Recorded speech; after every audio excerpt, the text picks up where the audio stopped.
isang panibagong katakawan na naman nga po pala yung gagawin natin. Kaya nagluto ako ng paborito mong ulam. Kaya ano pang hinihintay mo? Tara na, let's go!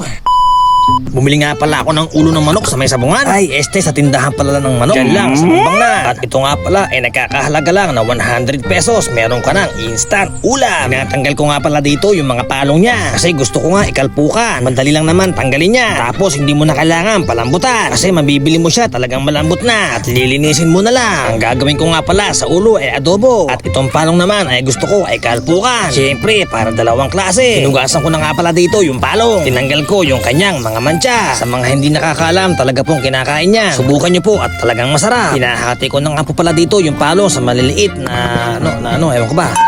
Medyo nahihirapan nga pala ako magtagtad kaya wag na, nagbago na isip ko. I-adobo ko na lahat. Binibiyak ko nga pala dito yung mga ulo para naman lumapot yung sabaw mamaya. Ay, yung sauce pala. Alam nyo kasi mga kapalaboy ay paborito ko talaga yung part na ulo. Lalo na malaki pa yung utak. Eh talaga naman sinuchup-chup ko yan. Naghihiwa na nga pala ako dito ng mga rekado. Kamukha ng bawang at sibuyas. Kanya lang, walang luya. Pero okay lang yan, hindi naman kasi masyadong malansa yung part na ulo. Nilabas ko na nga pala dito yung aking kala na malapit nang masira. Dahil kailangan mo pa ng kandila para sumindi. Ewan ko ba kung anong nangyari. Pero okay lang yan, hayaan nyo na.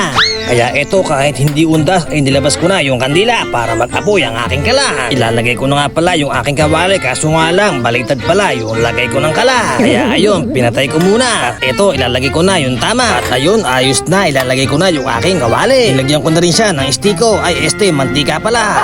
Habang pinaiinit ko nga pala siya ay magpapakitang gilas muna ako sa inyo. Yun nga lang, sablay. Ilalagay ko na nga pala dito yung mga sibuyas at bawang. Gigisa ko na para mamaya maluto na. Wow, ang bango-bango naman. Nilagyan ko na nga rin pala siya ng coke ay toyo pala. Hinalo-halo ko na nga pala siya. Kasi maya-maya lang ay ilalagay ko na dito yung ulo. Tingnan nyo, toyo pala rin nakalagay pero parang asarap na. Ito na, nilaglag ko na yung ulo. Para maya-maya lang ay kakain na tayo. Dinahandahan ko nga lang dito yung paglalagay kasi baka lumipad.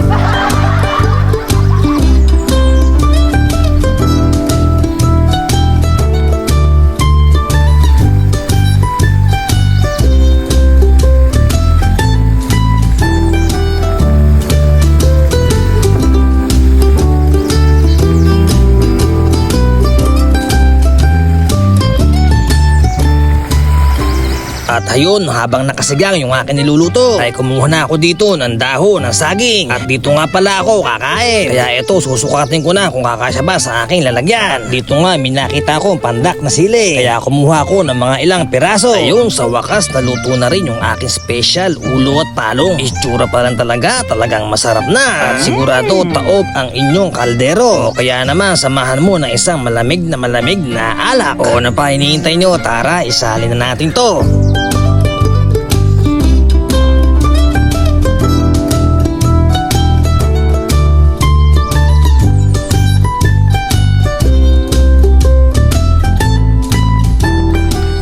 Ano pa hinihintay nyo? Tara, lantakan na natin to. Let's go! Meron ako ditong konting kanin. Ayan, konting kanin lang. Simulan natin dito sa palo. Good.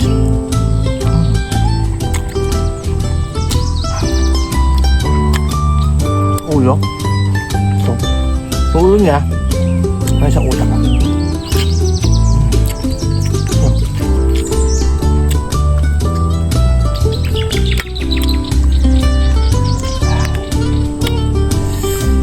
May isang utak kasi hindi ko makuha. Kakamayin ko na lang. Yan.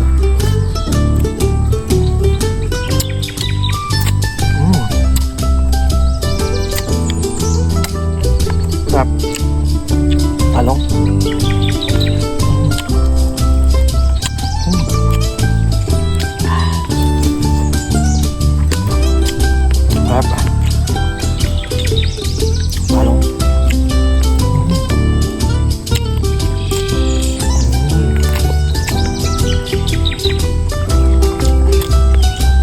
Yan pang ulam.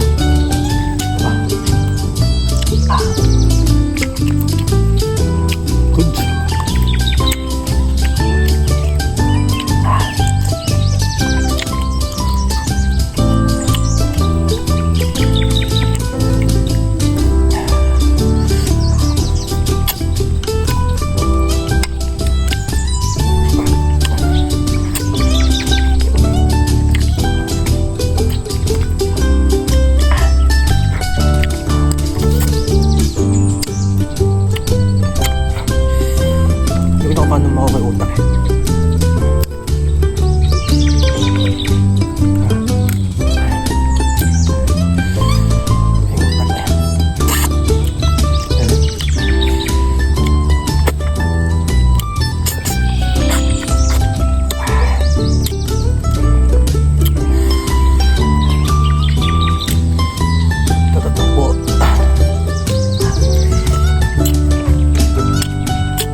marami na siyang buto.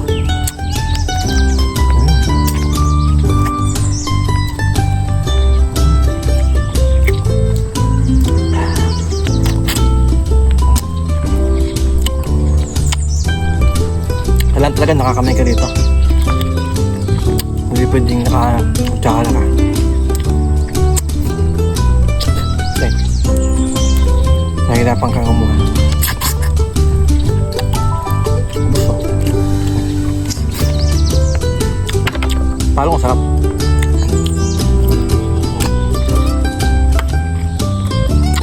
Talaga makapakaling ka talaga.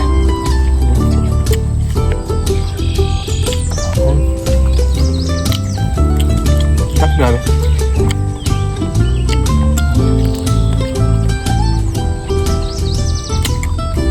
Chili.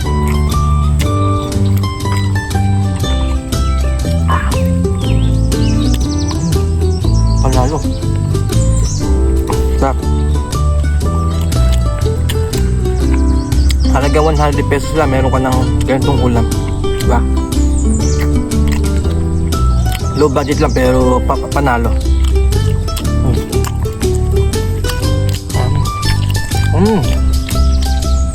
Sarap.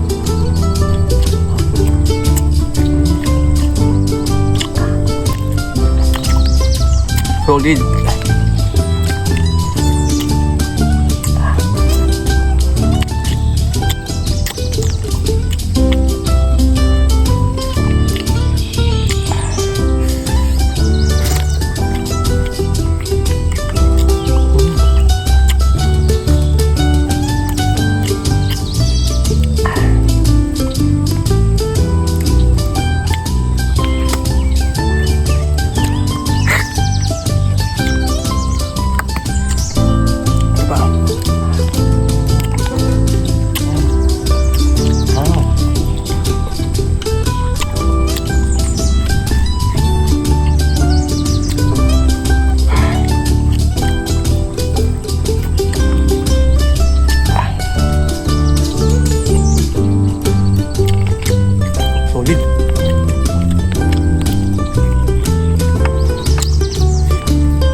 Okay, pakipollow na lang po and like, share po yung aking video.